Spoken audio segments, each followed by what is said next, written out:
Oh my God. The realization that I just had about Dakota and his patterns of behavior that nobody is talking about and nobody is addressing, but is the elephant in the room that can unlock and decode this whole thing.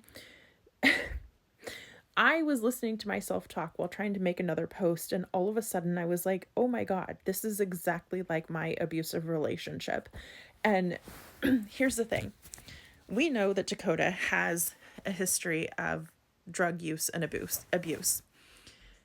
And at no point do we hear him talk about what he's done as far as going to therapy or confronting his own patterns of behavior or how they impact the relationships around him. We do talk about him having remorse. We do hear him talking about how he knows he's hurt other people. Okay. But at no point do we hear him talk about going to therapy and working on the things that are currently happening in his life. And the reason why this is important is because what starts the fight in the car has everything to do with fear, obligation, and guilt. People in the therapy world refer to this as fog, and it is an element of emotional and psychological abuse. And the reason why I need to talk about that is because one, it starts the fight with Taylor Frankie Paul, and two, it's because Dakota is trying to anchor his safety, his sobriety in external sources. He's not doing it internally. He needs the people and the environment around him to be safe for him to be sober, because he's told Taylor Frankie Paul that like it's a life or death situation for him, for his partner to be sober, because if they're not sober, that could put his sobriety at risk. That means you still have work to do, Dakota, and that has nothing to do with Taylor Frankie Paul and has everything to do with you. And the reason why I know this is because in my relationship that was 18 months long, it was basically 3 stages, 6 months each, and each one shifted into different gears. And it wasn't until the third stage that I realized I felt like I was bailing out the ocean. Every effort that I put in was worthless if I wasn't the one putting in the effort. If I let go, everything regressed, everything went back to what it was. And that is something that is so hallmark about people with substance use and abuse issues when they haven't done the emotional and psychological work of unlearning their patterns of behavior that got them into their addiction in the first place. Because what they haven't done is confronted the shame and all of the other issues that got like their deception, their patterns of behavior with being confronted about either being wrong or being suspected of being guilty, etc. There is such intense need to be seen as good and right, and Dakota checks all of those boxes. And it is really sad because he's going to forever stay in this pattern of having relationships that blow up and fall apart for as long as he refuses to do the work of confronting his emotional and psychological patterns of abuse and how it impacts the people around him.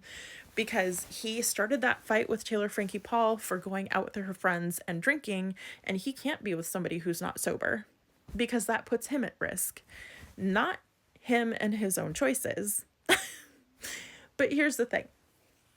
So, in the final 6 months of my relationship, I ended up in a situation where I got stuck with my coworkers. One was a recovering addict, and we had nothing to do for that 2 hours. So, this coworker sat and told me pretty much her life story of how she became an addict.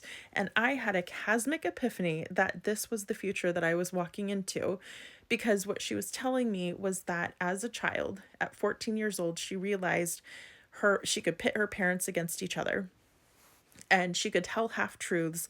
And the reason for that was because her mom wanted to be a healthy parent who actually parented her child, but her dad would accept a half truth and then fight on her behalf to let her daughter get away with the half truth. So she could walk into the room and tell her mom, "Hey, mom, can I go to the library so I can study with my friends?" When in reality, she wanted to go to the mall to do stuff behind the mall with her friends. Her dad would hear it, and when her mom would say no, he'd jump in, call her controlling, invalidate her, and fight with the mom so that the daughter could go off and do what she wanted. She also learned how to do this in reverse so that when she came home and it was found out that she didn't go to the library to study, she could also get her parents to fight with each other. And so she could fade into the background and not deal with getting in trouble for not doing what she said she was going to do. And so this is how she became an addict before she was even 18 years old, was because she was going out and doing all of the things that she shouldn't be behind her parents' back. And her dad never grew, like he never changed his pattern. He just believed her half truths forever and a day. And that's how she became an addict. And then during that conversation, because so much of it was sounding so familiar for what I was going through, and I said something and she told me, "Oh, you don't know what a dry drunk is?" And I was like, "No." So then she explained to me. She was like, "Dry drunks are often worse and more harmful than actual active alcoholics or addicts. And that's because alcoholics and addicts are so selfish about their own wants, needs, and desires that they have stunted empathy. And a lot of times when they stop using or drinking, they feel so good about just stopping the substance or stopping the use that they applaud themselves for that. And then they either fail to or refuse to do the work on the emotional and psychological components that got them there in the first place. And because a lot of those patterns of behaviors tie into manipulation, deception, and what was I going to say? Manipulation, deception, and they're so selfish.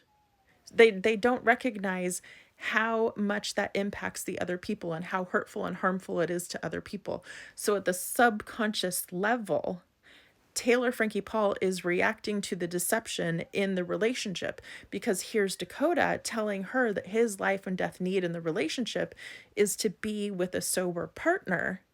And she bends over backwards for him. She's like, "All right, fine. After this night, after this big explosion," she goes to therapy. She stops drinking.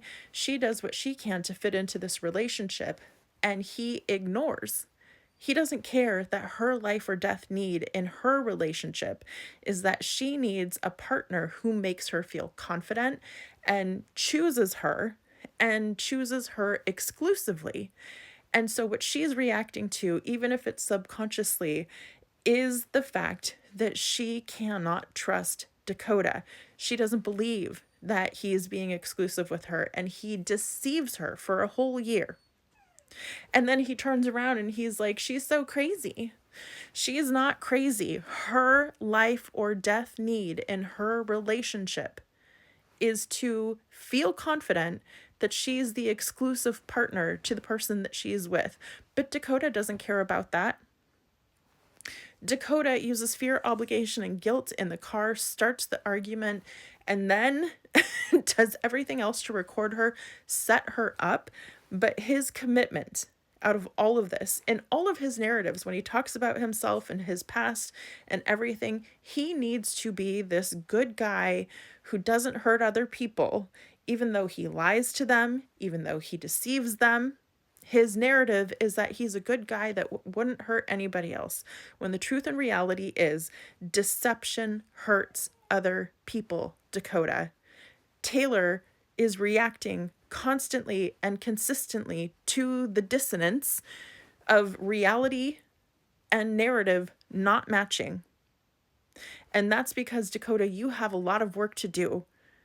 And that has nothing to do with Taylor Frankie Paul and what she does or doesn't do. It's everything to do with you and you going to therapy and you learning to realize how to sit with discomfort when somebody comes at you with an accusation, real or not, honest or perceived. You need to start working on your own patterns of behavior and how you interact with other people and how it impacts other people. Because when you deceive somebody else, when your words and reality don't match, that hurts people. Taylor Frankie Paul has been hurt over and over and over, and you refuse to realize that it has everything to do with your own behavior, Dakota.